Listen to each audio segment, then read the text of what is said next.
Começa agora na IPB. Passando a Limpo. Hoje, com Roster Guimarães Lopes.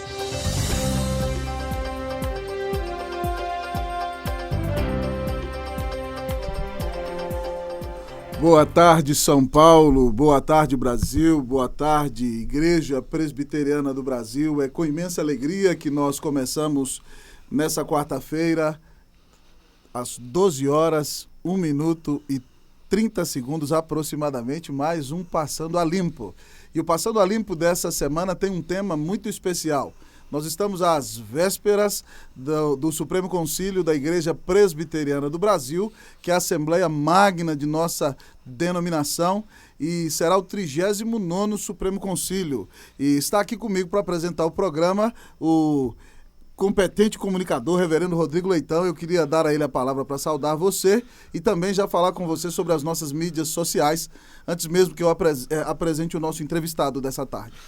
Primeiramente, reverendo Rosser, seja muito bem-vindo ao Passando a Limpo, sentimos sua falta. Muito obrigado. Na semana passada, não é a mesma coisa apresentar o programa sem a sua presença. Foi muito bom, eu assisti o programa à distância e foi uma bênção, meu querido. A gente se alegra. Aprendi bastante sobre alergia, viu? É verdade. E lá em casa todo mundo tem. É uma alegria tê-lo novamente com a gente, é sempre uma alegria ter você, ouvinte, com a gente. Você pode participar, construir com a gente o nosso programa. Você pode entrar lá no Facebook oficial da IPB, facebook.com/ipb.org.br e deixar também a sua pergunta, o seu comentário, a sua participação. Na medida do possível, a gente vai registrar a sua presença aqui também.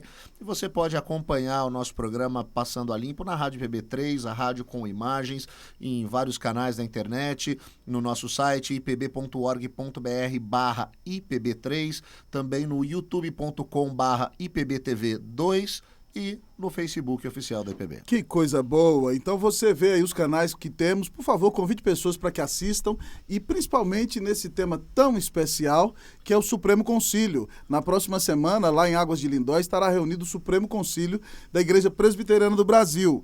E nessa tarde nós vamos entrevistar, primeiramente, o reverendo Alderi de Matos. Eu tive a honra de ser seu aluno e reverendo Alderi é uma pessoa muito amável, cheio da graça do Senhor Jesus.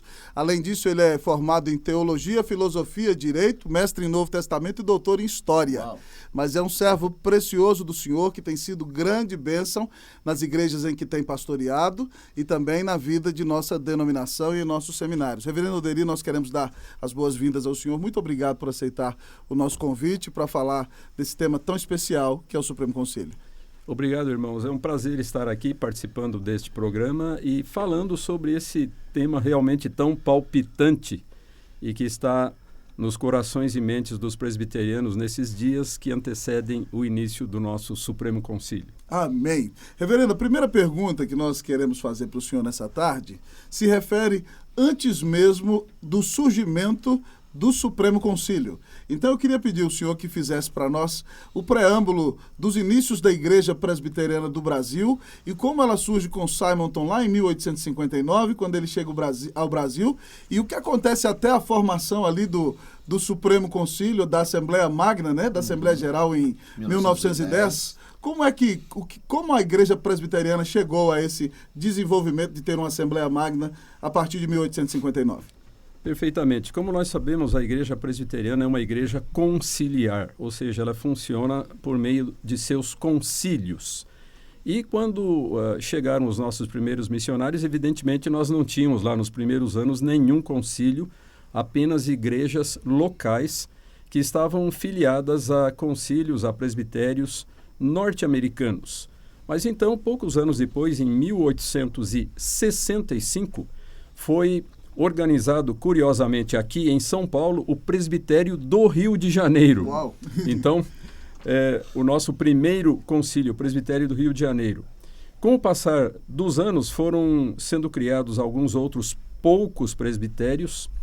Então, nós tivemos o Presbitério de Campinas e Oeste de Minas, tinha esse nome curioso, né? Campinas e Oeste de Minas. E lá no Nordeste, o Presbitério de Pernambuco. E, finalmente, então, num ano que é muito importante para a história inicial da IPB, em 1888, foi criado o nosso sínodo.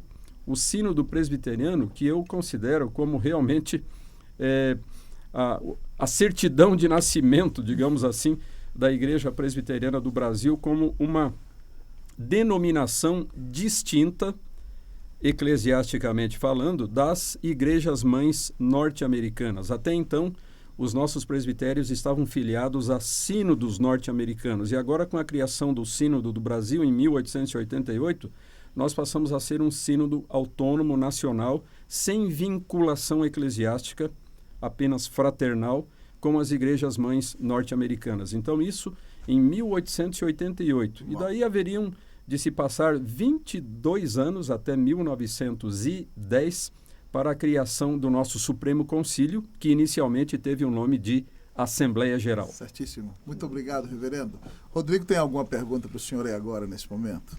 Eu acho que a gente tem várias perguntas, né? Eu acho que a gente tem muita coisa para conversar. Eu tenho bastante também aqui. Em 1910 a gente tem, né, a Assembleia Geral, e a primeira Assembleia Geral da IPB, e naquela ocasião, reverendo, como o senhor mesmo disse, até pelo número ainda, né, pequeno de presbitérios, nós também tínhamos um número pequeno de participantes. Se eu não estou enganado, em 1910 nós tínhamos 33 pastores participando daquela reunião, né?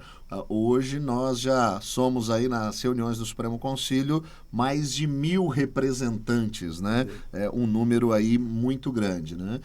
Então eu queria, na verdade, fazer duas perguntas em uma. A primeira é sobre esse crescimento aí do número, né, de participantes, né, desde 1910 até agora 2018, e especificamente uma data eu gostaria de saber, se o senhor tiver essa informação para a gente. Em 1950 a gente tem a nossa reunião em Alto Jequitibá, onde a Constituição da Igreja, né, ela é então ali afirmada.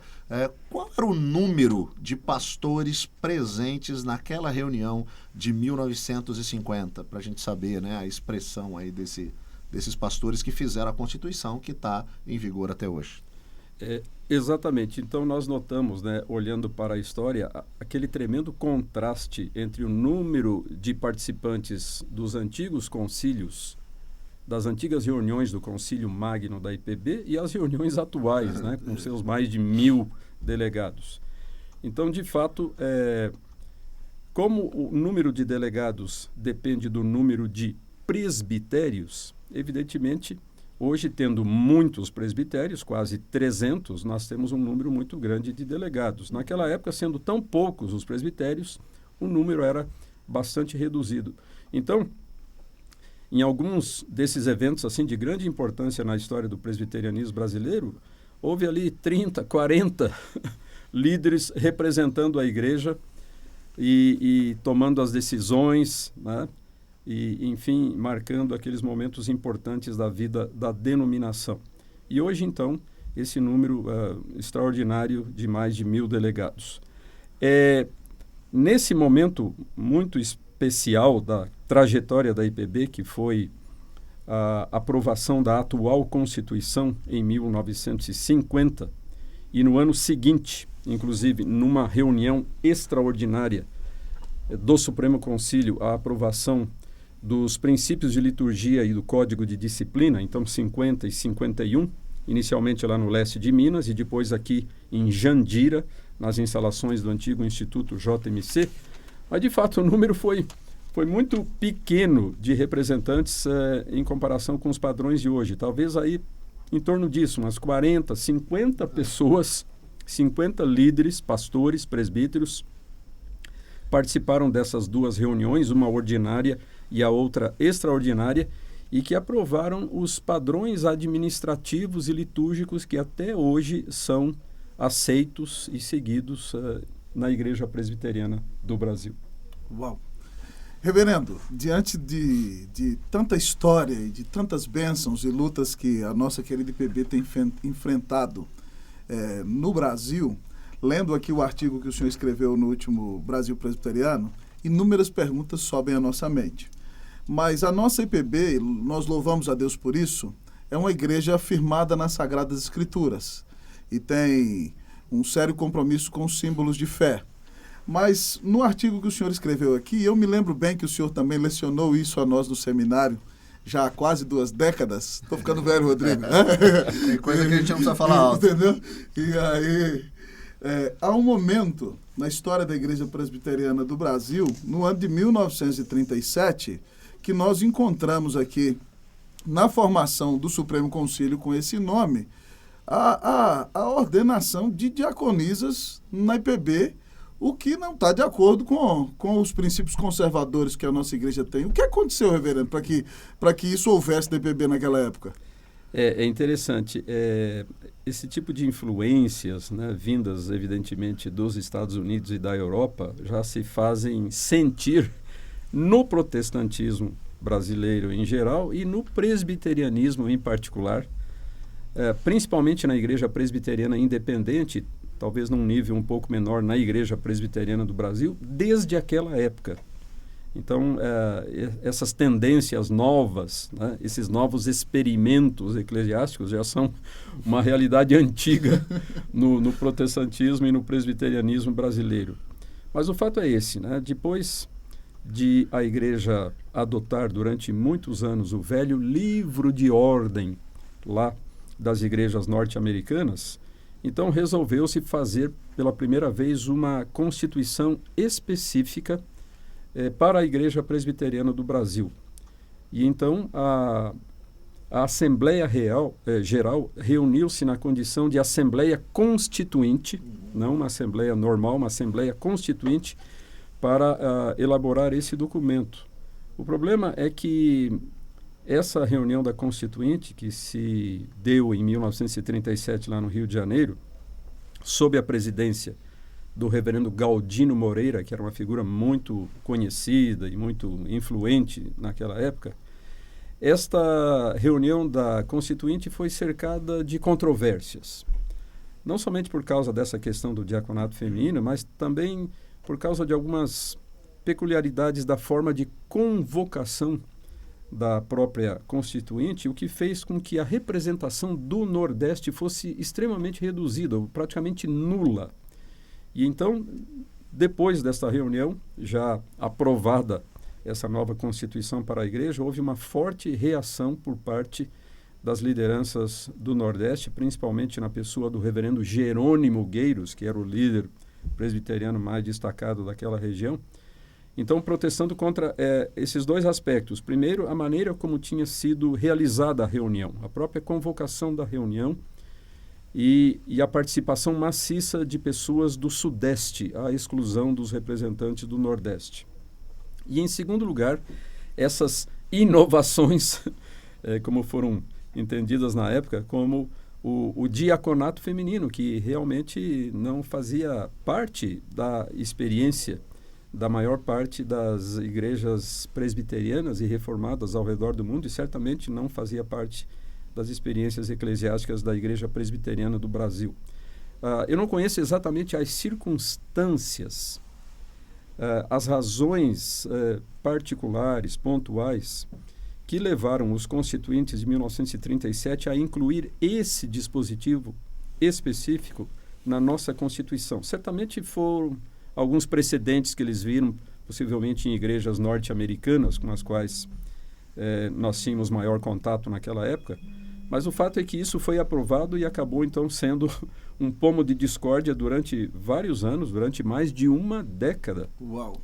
Até que foi finalmente aprovada, foi redigida e aprovada e promulgada a atual Constituição, então, em 1950. Então, de 37 até 1950, essa Constituição de 37, ela funcionou, ela esteve em vigor, reverendo? Pois é, em parte. Né? Aprovada a Constituição em 37 e manifestando-se logo em seguida esta insatisfação por parte dos elementos do Nordeste, havendo inclusive rumores de uma possível divisão na igreja por causa disso, mais uma, né? 30 e tantos anos depois da primeira, da anterior. Então, nas reuniões seguintes da Assembleia Geral, agora com o nome já de Supremo Concílio, a nova terminologia, então esse dispositivo foi suspenso, foi cancelada, então, a vigência desta questão do diaconato feminino para apaziguar, né, e para atender aos reclamos dos presbiterianos lá do Norte e do Nordeste. Certíssimo. Eu tenho uma pergunta para o senhor, dos tempos mais antigos ainda, e logo passo a palavra para o meu amigo Rodrigo. Quando o senhor publica aqui o artigo sobre a formação do Supremo Concílio, na matéria o senhor nos diz que quem pregou no início daquela reunião foi o reverendo Modesto Perestrelo Barros de Carvalhosa, né? Que foi aluno de Simonton, e até puxando a sardinha para o nosso lado aqui da Unida, junto com o reverendo José Zacarias de Miranda, foi o primeiro pastor da Igreja Presbiteriana Unida de São Paulo. E foi certamente um aluno de Simonton. Que influência, reverendo? E, assim, falando da pessoa do reverendo Modesto Carvalhosa, aquela primeira geração de alunos de Simonton teve na vida da denominação e como eram aqueles pastores? Eles foram líderes tão respeitados para, já nessa segunda geração de Álvaro Reis, começarem a Assembleia? Qual foi a importância do ministério destes primeiros pastores nacionais na vida da nossa denominação? Os 4 alunos, né, que se formaram no seminário primitivo, né? Isso mesmo. Essa influência foi extraordinária. Por que foi escolhido o reverendo Modesto Carvalhosa para ser o instalador da Assembleia Geral, né? Porque ele era o decano do Ministério Presbiteriano Brasileiro. Ele era o mais antigo dos pastores presbiterianos então vivos na época. Na verdade, o reverendo Modesto Carvalhosa foi o 3º ministro presbiteriano ordenado no Brasil. Uau. Qual foi o primeiro? Todo mundo conhece, o reverendo José Manuel da Conceição. Qual foi o segundo? Esse muita gente não sabe que foi o segundo. O reverendo George Chamberlain, o fundador do Mackenzie, que, embora sendo norte-americano, veio para o Brasil como um membro de igreja, como uma pessoa não ordenada, empolgou-se aqui com as maravilhosas oportunidades evangelísticas que estavam se abrindo, tornou-se um colaborador do reverendo Simonton, ainda como, entre aspas, leigo, e finalmente foi ordenado pelo presbitério do Rio de Janeiro e enviado aos Estados Unidos para estudar teologia. Ou seja, inverteu-se o processo usual, né? Primeiro ordenado e depois foi para o seminário. Então, o segundo. E qual foi o terceiro? O reverendo Modesto Carvalhosa. Daqueles 4 alunos, aqueles 4 únicos alunos do pequenino seminário fundado por Simonton, conhecido na história como Seminário Primitivo ou Seminário do Rio de Janeiro. Então, ele foi o primeiro a ser ordenado. Depois de ele vieram, então, o reverendo Antônio Trajano, que foi uma figura ilustre, o primeiro pastor nacional da Igreja do Rio de Janeiro, depois dos missionários norte-americanos. O reverendo Miguel Torres, Miguel Gonçalves Torres, que foi o primeiro pastor não só presbiteriano, mas o primeiro pastor protestante, o primeiro pastor evangélico em todo o estado de Minas Gerais. Na pequena cidade de Caldas, perto de Poços de Caldas. E, finalmente, o único brasileiro dos 4, porque todos esses 3, Modesto, Trajano e Miguel Torres, eram portugueses, que tinham vindo para o Brasil como imigrantes, né?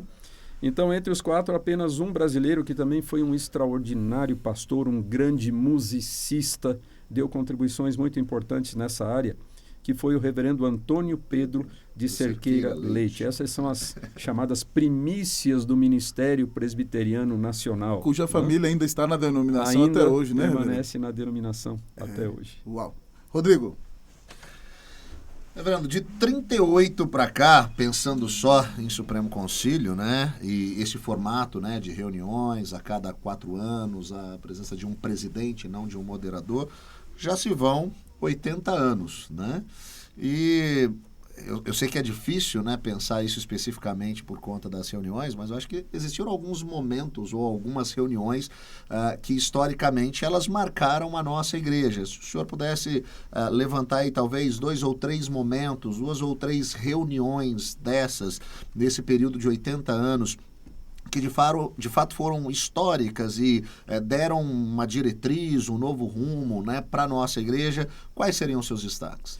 Bom, evidentemente, em primeiro lugar, aquelas reuniões tão importantes de 1950 e 51, porque nelas foram elaborados os documentos administrativos e litúrgicos básicos da nossa igreja até hoje. Em seguida, vem a reunião extraordinária de 1959, que reuniu-se para comemorar o centenário do presbiterianismo no Brasil. Inclusive, coincidindo com a realização aqui em São Paulo de uma importante reunião mundial de reformados, né? Uma assembleia reformada mundial reuniu-se aqui na cidade de São Paulo, enquanto que as comemorações do centenário se centralizaram principalmente no Rio de Janeiro. Então, evidentemente, essa foi uma reunião muito significativa, foi aquela oportunidade de recordar a história da IPB, de contar as bênçãos e também de refletir sobre os desafios, as oportunidades que a igreja teria de enfrentar nos anos seguintes.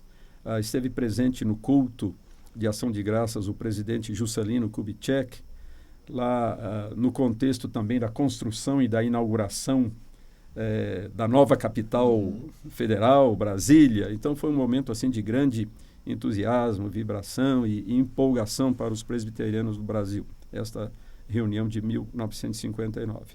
Alguns poucos anos depois, nós tivemos uma outra reunião que, apesar do seu aspecto altamente controvertido, foi um divisor de águas muito importante na trajetória do presbiterianismo nacional, porque foi a reunião em que, ao se defrontarem dois grupos que visavam assumir o controle e a liderança da igreja, então o grupo, digamos, conservador, o grupo defensor da fé reformada clássica, histórica, acabou sendo vitorioso com a eleição para a presidência do Supremo Concílio do reverendo Boanerges Ribeiro, que inclusive seria reeleito mais 2 vezes, né? Tendo assim 3 mandatos à frente da Igreja Presbiteriana do Brasil. Então, pensando principalmente naqueles primeiros tempos da história do Supremo Concílio com este nome, eu creio que esses foram os momentos mais significativos. Depois tivemos outras reuniões certamente vitais para a caminhada da igreja, mas talvez nenhuma delas com um impacto tão marcante quanto foram essas reuniões dos primeiros tempos do Supremo Concílio, agora com este nome. Certíssimo. Reverendo, tem tanta coisa para a gente aprender, não é verdade? Quando o senhor menciona aquele Supremo Concílio tão importante do qual o reverendo Boanerges foi eleito, eu me lembro da figura do reverendo Borges, que o antecedeu na presidência de nossa igreja. E o senhor pode me corrigir se eu estiver errado, mas, pelo que me parece, no início do seu ministério, o reverendo Borges tinha uma postura mais conservadora. E parece-me que, no final, a postura dele mudou. É verdade isso, reverendo? E como acontece isso na vida de um pastor? É difícil, assim, falar alguém que se torna um líder precioso, porque quem está na liderança também tem que cuidar do coração, né? É verdade. O senhor podia explicar isso um pouquinho para a gente? É correta a sua avaliação. De fato, isso aconteceu com o reverendo Borges, que foi presidente do Supremo Concílio em 2 legislaturas, né, em 1954 inicialmente, e depois reeleito em 1958. O reverendo Borges tem uma história muito interessante, inclusive ele irá constar de um próximo livro de biografias no qual eu estou trabalhando já há algum tempo. Estou esperando esse livro, reverendo. Os pastores e missionários que entraram em atividade nas décadas de 20 e 30, 1921 a 1940. Um deles, então, é o reverendo Borges, e por coincidência, ainda ontem eu estava lendo alguns trechos da biografia dele, que eu já escrevi parcialmente para esse livro. E pelo que dizem, ele é um excelente comunicador também, né? Com programas radiofônicos e tudo mais. É verdade, ele se tornou conhecido em todo o Brasil através dos seus programas de rádio aqui em São Paulo. Eu lembro que, como estudante lá no Seminário de Campinas, a gente gostava de ouvir e comentar um programinha pequenininho de Exatamente. 5 minutos Uau. que ele tinha no rádio e que tinha uma audiência muito grande. É interessante, deixa eu só cortar o Reverendo Alderi, Rosser, mas assim, eu cresci ouvindo meus avós, né, falando sobre isso, como que em 5 minutos o Reverendo José Borges dos Santos Júnior conseguia trazer uma mensagem tão impactante em seus programas de rádio, né? Então isso é algo que sempre ouvi desde a minha infância, né? A influência que ele tinha, né? Como pastor e através dos programas de rádio. A propósito, uma senhora que foi ovelha do Reverendo Borges, isso há muitos anos atrás, por meio do seu filho, que foi nosso aluno no Centro de Pós-Graduação do Jumper, me encaminhou muitos manuscritos do Reverendo Borges, inclusive os textos desses programas pequenos de 5 minutos que ele lia no rádio. Né? Então eu tenho uma grande quantidade. Precisamos trazer isso desses para a nossa materiais. rádio, para que isso Sem seja dúvida, revisitado. divulgar né? esses materiais. Com certeza. Né? Mas então é isso. De fato, o Reverendo Borges, durante muito tempo na sua trajetória, teve uma postura bastante conservadora e nós vemos isso, por exemplo, nas matérias escritas por ele e que encontramos nos jornais da igreja. Se a gente vai olhar para matérias do Reverendo Borges no Puritano, no Brasil Presbiteriano, nos seus primeiros anos, então uma postura absolutamente conservadora, né, expressando aquelas convicções da fé reformada clássica. Mas com o passar do tempo, e eu atribuo isso principalmente aos contatos, aos crescentes contatos e participações internacionais do Reverendo Borges. Então, na condição de presidente do Supremo Concílio durante 2 mandatos, ele começou a receber aqui no Brasil um grande número de visitantes internacionais dos Estados Unidos e da Europa, e ele passou a viajar para essas regiões e participar de conferências e participar de encontros, de simpósios, enfim, de atividades diversas. E a maioria dos participantes dessas atividades eram pessoas que já tinham uma posição teológica diferente da posição da IPB. Tinham uma posição que a gente chama de aberta, progressista, para não dizer liberal mesmo. Né? É verdade. E o que a gente conclui é que ele acabou sendo influenciado por esses contatos, né?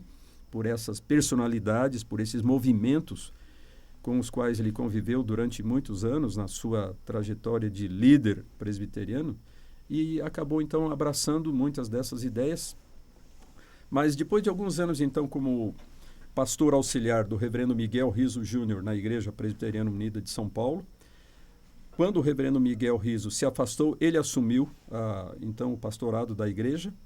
Alguns anos depois, deixou a Igreja Unida para se tornar o pastor de uma nova igreja aqui em São Paulo, a Igreja Presbiteriana Jardim das Oliveiras, na qual também acabou não ficando muito tempo. Deixou a Igreja Jardim das Oliveiras, se não me engano, em 1969. Ele foi pastor de 62 a 69, no Jardim das Oliveiras. E então criou uma igreja avulsa, autônoma, sem filiação, sem ligação denominacional. Comunidade cristã, algo assim, um nome bem genérico, né? E pastoreou então essa igreja durante alguns anos, inclusive num espaço cedido por uma figura muito conhecida no Brasil na época, Amador Aguiar, o fundador e presidente do Banco Bradesco, e que era amigo, simpático aos evangélicos. Então foi essa essencialmente a trajetória do chamado velho mestre, como era conhecido. Reverendo Borges faleceu aos 90 anos de idade em 1988. Uau! Né? Que bênção poder aprender a história. Né? Louvado seja Deus. E que importante nós revisarmos sempre o nosso coração, não é verdade, reverendo? Porque há pessoas que começam de uma maneira e terminam de outra. Né? Não é à toa que as Escrituras dizem, guarda no coração a tua palavra para não pecar contra Certamente. ti. Rodrigo, que próxima pergunta, meu querido irmão, você tem para o reverendo Alderi? Na verdade, eu queria fazer o registro aqui do nosso pessoal assistindo, mandando algumas perguntas aqui. Tem uma interessante aqui do Rui Lima. Nós falamos aqui do período de 37, né, das diaconisas. Se houve algum registro de que se de fato teve chegou a ordenação. O Rui é pastor lá em Santiago, na segunda igreja presbiteriana. Um abraço, Rui, Deus te abençoe. De ordenação de mulheres, e se há o registro da quantidade, né, de mulheres que chegaram a ser ordenadas diaconisas na IPB. Foram ordenadas algumas diaconisas, sim, né? Logo depois da promulgação desta Constituição de 1937, Então, algumas igrejas que já tinham esse desejo, igrejas locais, né, que já tinham essa aspiração, promulgada a Constituição, imediatamente elegeram algumas diaconisas, né? Mas eu não tenho nenhuma ideia do número, né? Eu não saberia quantificar. Mas, de fato, ocorreu a ordenação de diaconisas durante um breve tempo na trajetória da IPB naquele período. Certíssimo. Nós teremos outros entrevistados, querido irmão, querida irmã, que vão participar do programa, mas eu preciso fazer mais uma pergunta ao doutor Alderi, ainda, porque nós estamos às portas do Supremo Concílio. E o historiador, reverendo, é aquele que traz para nós toda a nossa herança do passado, mas porque também conhece bem o passado e conhece bem a palavra de Deus, pode também aconselhar, né? E o senhor é um homem muito sério, com a devida responsabilidade, os que estão no presente com respeito ao futuro. E eu queria perguntar ao senhor, nós estamos aí às portas do 39º Supremo Concílio, e quais são os desafios que o senhor acredita que nós, como Igreja Presbiteriana do Brasil, nesse momento da história, temos, né, para continuar sendo sal e luz nesse país, para continuar anunciando o Evangelho, para ser um instrumento de transformação na cultura brasileira e mantendo-nos também sempre fiéis ao Senhor e à sua palavra, cumprindo a missão que Ele nos confiou. Quais são os principais desafios que o senhor acredita que nós, como Igreja Presbiteriana do Brasil, temos e principalmente esse Supremo Concílio que está às portas? De fato, essa é uma questão muito importante.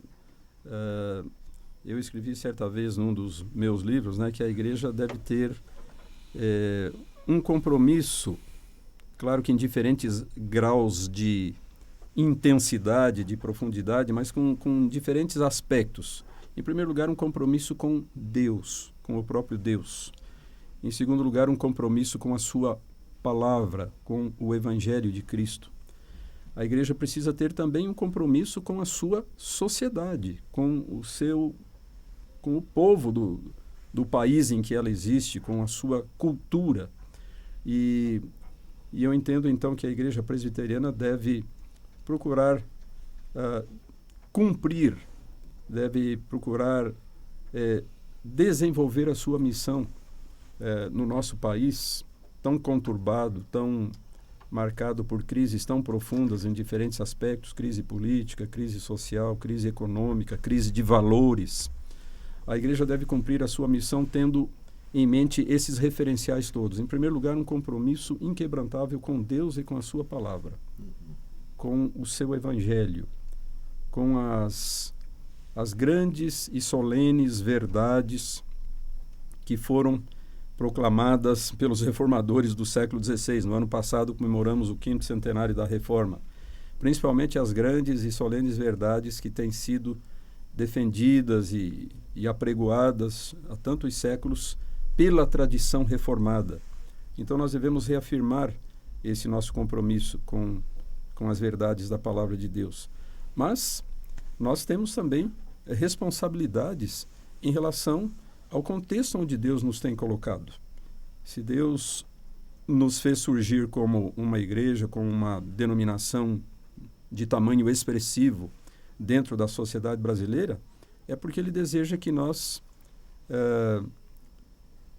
realizemos a nossa missão cristã, o nosso compromisso cristão dentro da nossa sociedade, mas sempre procurando um equilíbrio que nem sempre é difícil de ser alcançado. Ou seja, por um lado, nos envolvermos com as lutas, com os sonhos, com as aspirações do nosso povo, da nossa sociedade, mas, por outro lado, não nos envolvermos a tal ponto de que venhamos a nos esquecer dos compromissos mais fundamentais e mais prioritários que nós temos com Deus e com o seu reino.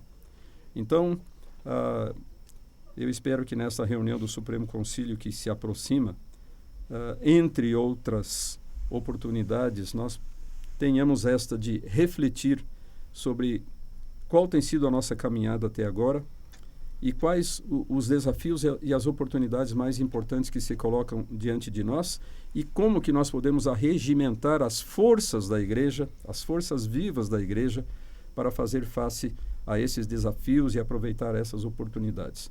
Uma pessoa que sempre serve muito de inspiração para mim quando eu reflito a respeito dessas questões foi alguém sobre o qual eu escrevi uma tese de doutorado e depois publiquei um livro, o reverendo Erasmo de Carvalho Braga. Então, Erasmo Braga, ao mesmo tempo um homem da igreja, profundamente envolvido com a igreja, mas um homem atento ao que estava acontecendo no mundo e na sociedade, e procurando ser, então, uma voz relevante da igreja diante dos grandes problemas, dos grandes reclamos e dos grandes desafios enfrentados pelo Brasil na sua geração. É muito sugestivo o versículo bíblico que Erasmo Braga escolheu para ser uma espécie de lema da sua vida. Ninguém vive para si mesmo, nem morre para si. Né? Romanos 14. Vivemos para o Senhor e também devemos viver para os outros. Amém. Que esse seja também o lema da Igreja Presbiteriana do Brasil nessa conjuntura difícil da vida nacional em que nos encontramos hoje. Amém. Está aí o próximo livro para a gente ler, Rodrigo. Estamos na expectativa. E queremos agradecer a pessoa do reverendo Alderi. Nós louvamos a Deus por sua preciosa vida, reverendo, e pela bênção que o senhor tem sido. Também agradecemos a gentileza de sua família. Reverendo Alderi, que ele tinha um compromisso e a sua família abriu mão dele por alguns instantes. Estão aqui conosco ao lado do estúdio e nós queremos agradecer a ele, a sua esposa e a seus filhos e desejamos aí um tempo que resta de férias bem renovador para o amado pastor, que Deus continue a sustentá-lo em suas labores no ensino e no preparo de obreiros para a nossa denominação. Muito obrigado, reverendo. É um prazer, reverendo. Deus continue abençoando. Que Deus os abençoe ricamente. Alegria tendo com a gente aqui. Amém. Nós vamos ter um breve intervalo, queridos, e voltamos dentro de alguns instantes. Ok? Deus abençoe. Você está ouvindo Passando a Limpo. Hoje com Roster Guimarães Lopes. Em agosto, a Igreja Presbiteriana do Brasil comemora 159 anos. Para celebrar, os sínodos do Estado de São Paulo convidam você para o culto Paz no Vale, o impacto evangelístico com Hernandes Dias Lopes. No louvor, Ministério de Música da Igreja Presbiteriana da Moca. Participe! Culto 159 anos da IPB, 11 de agosto, 6 da tarde, no Vale do Anhangabaú, São Paulo. Realização Sínodos do Estado de São Paulo. Apoio APECOM. Localizada no sul do estado do Rio de Janeiro, Barra Mansa é uma cidade com muita história. Antiga terra dos barões do café do século XIX, já foi a maior bacia leiteira da América Latina. Barra Mansa também tem igreja presbiteriana. Igreja Presbiteriana do Brasil, desde 1859, transformando vidas com a palavra de Deus.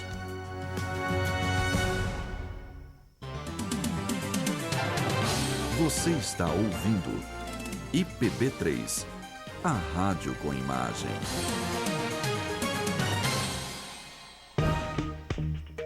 Voltamos com Passando a Limpo.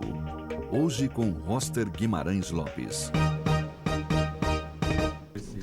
Que bom que você permaneceu conosco até agora no nosso programa Passando a Limpo, querida irmã, querido irmão.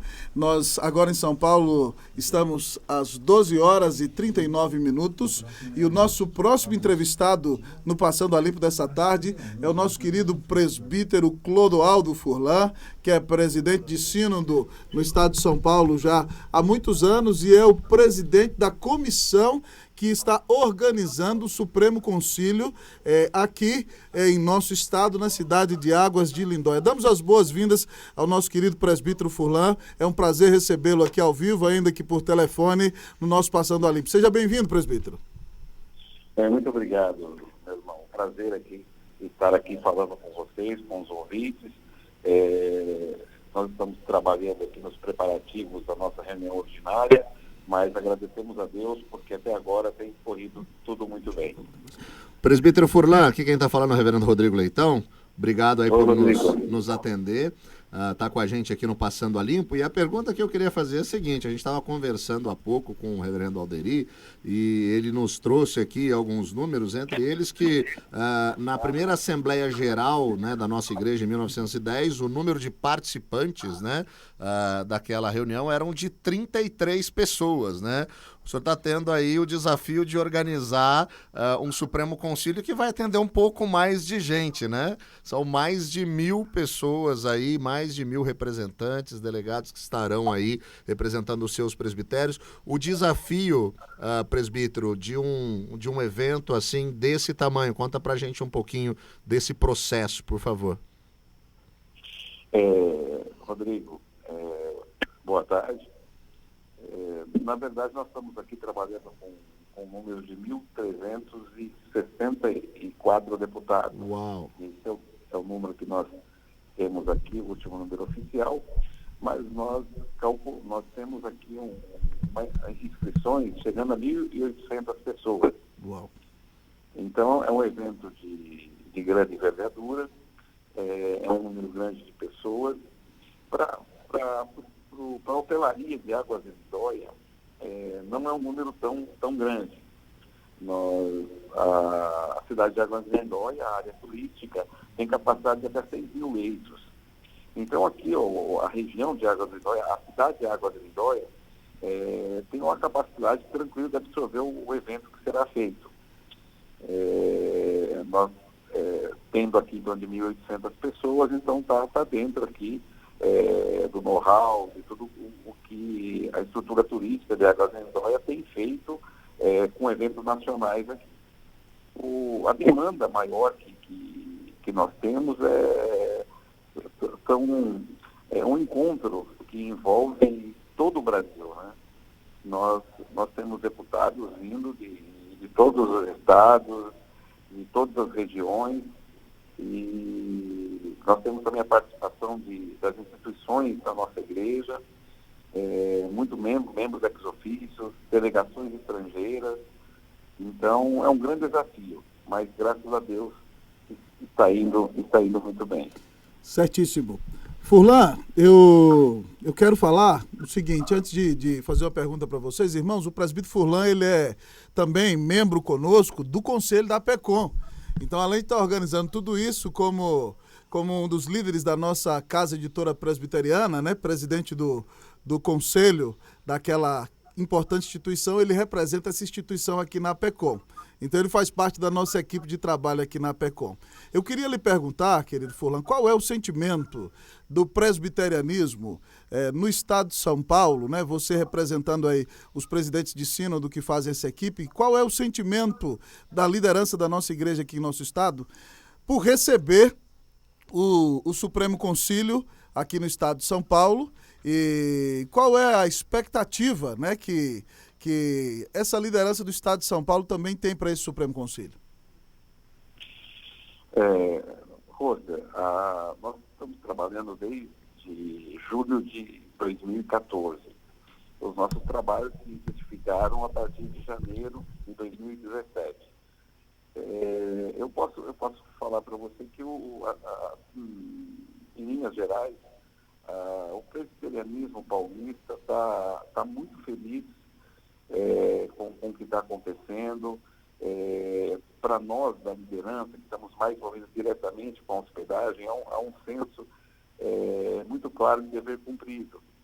Quando eu digo dever cumprido, é que fomos procurando não queimar etapas, procurando fechar todas as áreas para proporcionar a melhor hospedagem possível para o Supremo Concílio, devido à importância que é essa reunião. Talvez alguns aqui em Águas de Lindóia, que os 7 hotéis estará recebendo, entende que é mais um congresso, um evento. Sim. Mas para nós, como igreja presbiteriana do Brasil, está muito mais além do que apenas um evento. É uma reunião onde nós tomamos as decisões, a igreja define os seus rumos para o próximo quadriênio, onde há eleições da própria diretoria da igreja.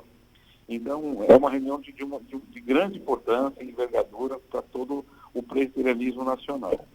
Resumindo, eu posso dizer para o irmão que a Igreja Presbiteriana do Estado de São Paulo, o presbiterianismo paulista, está com o coração cheio de agradecimentos por estar recebendo essa hospedagem.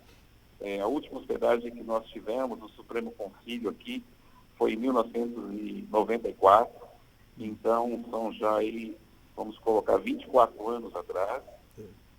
uma resposta muito boa que nós tivemos é que nós temos um coral e orquestra com 600 vozes no coral, que vai estar cantando no culto de adoração no dia 22, às 18 horas, no auditório Pentágono do Hotel Majestic. E nessa oportunidade, esse coral, ele estará louvando ao Senhor, e o coral está vindo tudo com as próprias finanças de cada igreja.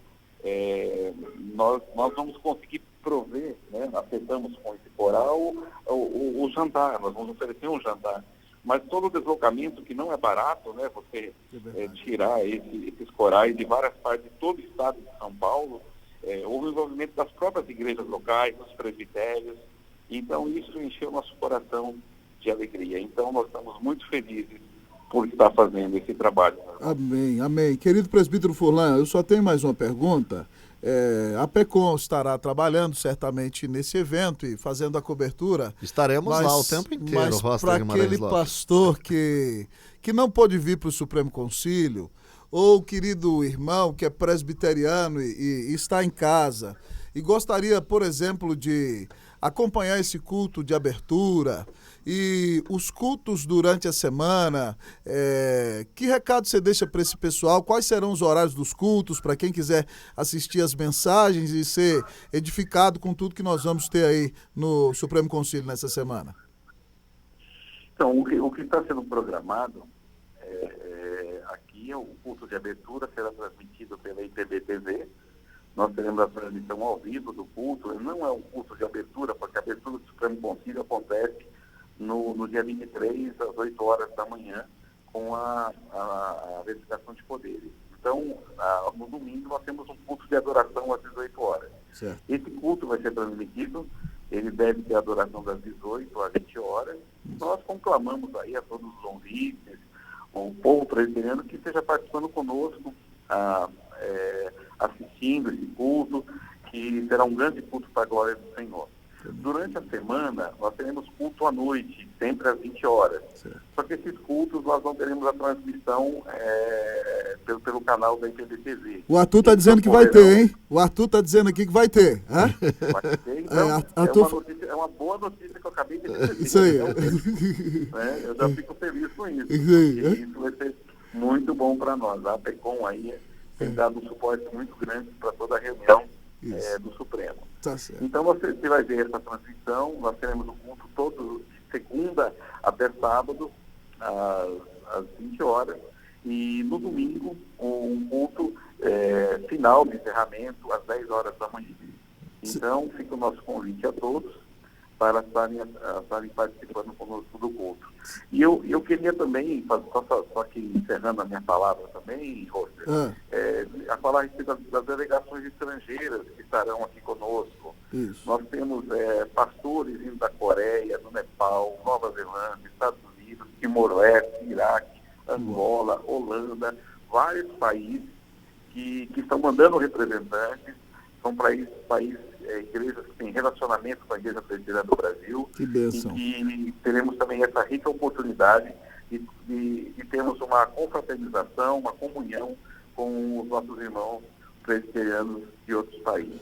Que bênção, que bênção. Querido presbítero Furlan, última coisa que eu quero pedir ao amado que compartilhe conosco, que conselho o presbítero dá para aquelas pessoas que estão vindo para o Supremo Concílio e que vão chegar, vão se hospedar no hotel e se elas não encontrarem talvez alguma coisa da maneira que elas desejavam encontrar, quem que elas devem procurar, o que elas devem fazer, para que nós tenhamos uma reunião tranquila, sem contratempos, né? E para que todos tenham paciência, porque todas as coisas de fato vão estar nos seus devidos lugares. Mas que palavra final você compartilha para a gente aí, para todos os irmãos que estão se dirigindo para Águas de Lindóia nesses dias? Nós preparamos em todos os hotéis, haverá uma comissão de recepção em todos os hotéis, e nós temos uma equipe já designada que vai ficar todos os dias durante o Supremo Concílio nos hotéis para justamente cuidar das demandas. Se alguém tiver alguma dificuldade, alguma coisa de hospedagem ou alguma dificuldade, haverá pessoas da organização presentes nos 7 hotéis durante todo o Supremo Concílio. Então, nós temos um cuidado, elaboramos aqui um QG, que nós chamamos, nosso quartel-general, todas as equipes de todo o Supremo Conselho, porque nós vamos ter também a Expo Supremo. Certo. Nós temos aí 23 expositores, é a primeira vez que o Supremo Conselho funciona com uma exposição organizada, com a presença de praticamente todos os órgãos da igreja, pelo menos uma grande maioria deles. Então, todo o funcionamento dele será interligado com esse QG, com comunicações de rádio amador. Foi todo feito uma preparação, porque se alguém tiver alguma necessidade, haverá sempre uma ordem de comando para chegar aqui quem toma a decisão. Que bom. Então, quem tiver alguma necessidade, é só procurar as pessoas que vão estar aí vestidas, os voluntários, com camisetas do Supremo Conselho, uniformizadas, né?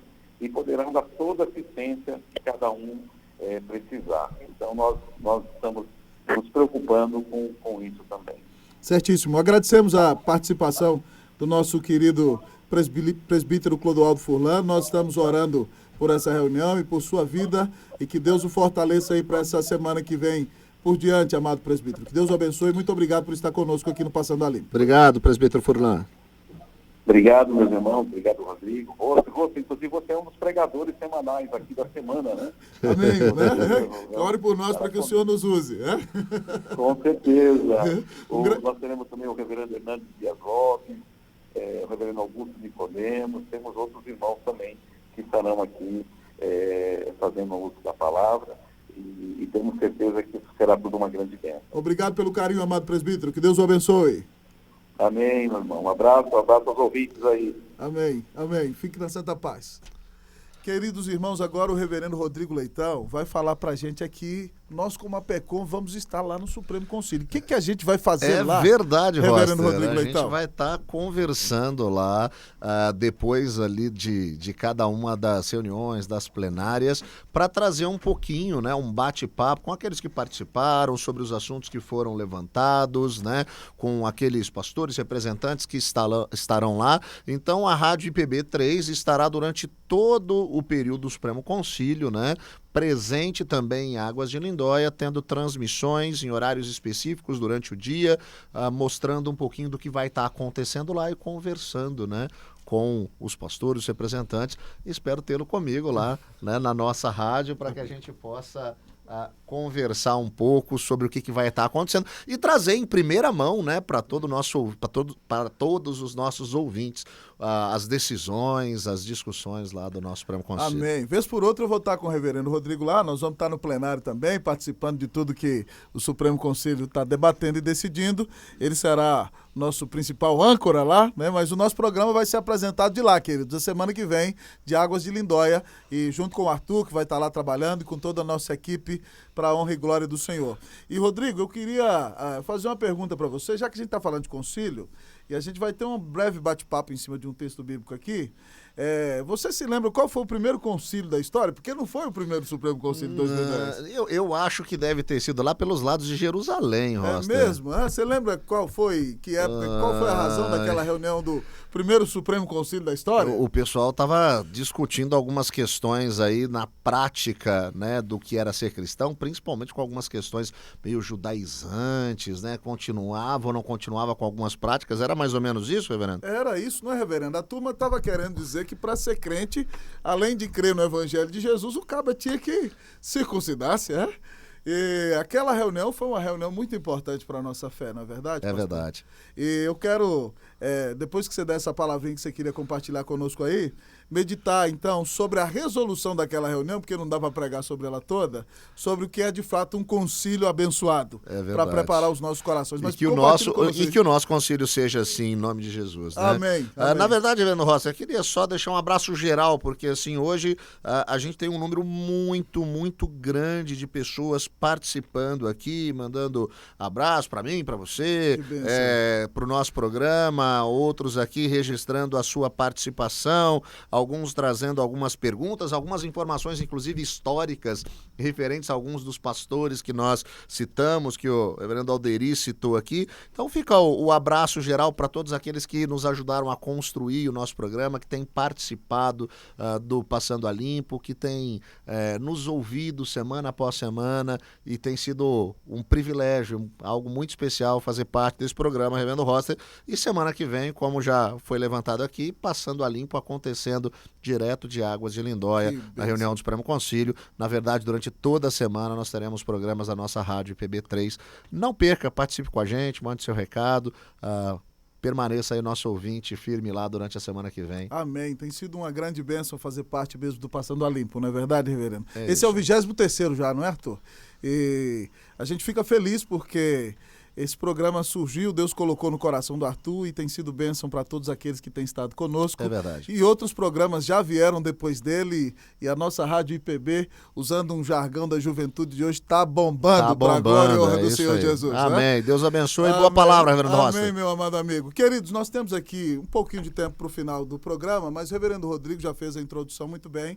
Nós sabemos que lá nos primeiros idos da igreja cristã, surgiram na igreja do Senhor Jesus judaizantes que diziam que, além de crer no evangelho do Senhor Jesus, para que alguém fosse salvo e justificado, essa pessoa deveria circuncidar-se.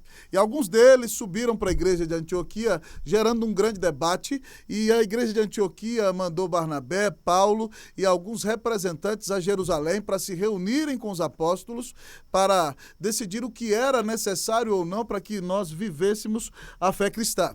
E, amados amigos e irmãos, a palavra de Deus nos conta, no livro de Atos, no capítulo de número 15, que aquele concílio se reuniu, há um discurso do apóstolo Pedro no concílio. Também o presidente daquele concílio foi Tiago, o irmão do Senhor Jesus. E tem alguém me ligando aqui, eu estou apresentando na rádio ao vivo, irmão, depois você fala comigo, tá bom? Deus abençoe, tchau, tchau. Então, amados amigos e irmãos, naquele concílio, a palavra de Deus nos conta que houve debates, houve decisões e houve uma resolução. E eu, meditando com essa resolução, quero convidar você para ler comigo rapidamente em Atos 15, 28 e 29. Diz assim a palavra do Senhor. Atos 15, 28 e 29. Pois pareceu bem ao Espírito Santo e a nós não vos impor maior encargo, além destas coisas essenciais, que vos abstenhais das coisas sacrificadas a ídolos, bem como do sangue, da carne de animais sufocados e das relações sexuais ilícitas. Destas coisas vos farei bem se vos guardardes saúde. Amados irmãos, eu quero meditar aqui em 2 minutos com vocês sobre o tema Um Concílio Abençoado. Primeira característica de um concílio abençoado, ele ouve a palavra. Os apóstolos dizem, pareceu bem ao Espírito Santo e a nós. Por que eles dizem pareceu bem ao Espírito Santo e a nós? Não houve nenhuma declaração do Espírito Santo na reunião, mas, amados irmãos, o Espírito Santo deu a eles, deu a mim, deu a você, deu à igreja, o evangelho do Senhor Jesus. E eles vão dizer que o pecador precisa, para ser salvo, somente de crer na obra redentora do Senhor Jesus, que pagou os nossos pecados na cruz do Calvário. Então, quando eles defendem que a igreja tem que ouvir a palavra e ouvir o evangelho, a palavra vem do Espírito Santo. Então, o concílio abençoado é aquele que ouve a palavra e que tem compromisso com a fidelidade das Escrituras e com o verdadeiro evangelho. Mas, em segundo lugar, um concílio abençoado, amados irmãos, combate a idolatria. Aquele concílio proibiu os irmãos de comer coisas sacrificadas a ídolos para que eles fugissem da idolatria para manter a pureza da fé. Mas, em terceiro lugar, ele desafia a igreja a fugir dos escândalos. Os judeus se escandalizavam com quem comia carne de animais sufocados. E para que a igreja não tivesse mais perseguição naquela época, então eles dizem que os crentes não deveriam comer carne de animais sufocados. A igreja não precisa buscar escândalos. Mas em quarto lugar aqui, o texto nos ensina que um concílio abençoado promove a santificação. O texto diz que eles deveriam fugir das relações sexuais ilícitas. E pasme, a igreja deve fazer isso até os dias de hoje. Um concílio abençoado promove a santificação. Mas, em último lugar, um concílio abençoado deseja abençoar. Eles terminam dizendo, amados irmãos, destas coisas farei bem se vos guardardes saúde. Eles terminam abençoando as pessoas. Então, o nosso desejo para o Supremo Concílio da semana que vem é que a nossa igreja continue sendo fundamentada na palavra do Senhor sobre todas as coisas, crendo que a Bíblia é nossa única regra de fé e prática, palavra inspirada, infalível e inerrante de Deus para nós. Uma igreja que prega o Evangelho com fidelidade. O nosso desejo é que nós não nos envolvamos com a idolatria, que nós fujamos de escândalos, amados amigos e irmãos, que o nosso Supremo Concílio seja um instrumento para promover a santificação da igreja e que as decisões dessa reunião abençoem a vida da nossa denominação, mas não só da nossa denominação. Abençoe nossas igrejas locais, abençoe todos os nossos concílios, mas abençoe o nosso país e abençoe o mundo inteiro, porque a nossa missão prega o Evangelho na cidade, no estado, no Brasil e no mundo. Que Deus abençoe a IPB, que Deus abençoe a sua vida, que Deus abençoe os nossos corações, em nome de Jesus. Amém. Nos vemos no Passando a Limpo na próxima semana, em Águas de Lindóia, no Supremo Concílio. Que Deus te abençoe, em nome de Jesus. Amém.